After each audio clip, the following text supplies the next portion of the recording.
కాదు 100 సార్లు చావడానికైనా సిద్ధం. నా దేవుని కోసం ఒక్కసారి కాదు 100 సార్లు చావడానికైనా సిద్ధం.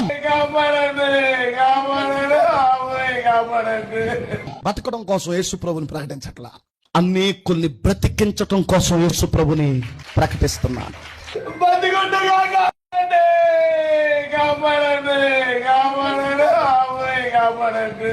నా పిల్లల్ని బతికించడం కోసమో, నన్ను బతికించుకోవడం కోసమో, నా భార్యను బతికించడం కోసమో యేసును ప్రకటించడం లేదు.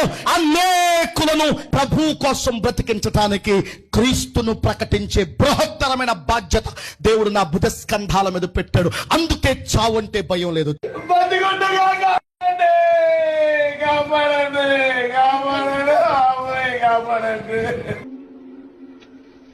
ఇప్పుడు కరెక్ట్ గా మాట్లాడుతున్నారు సారు.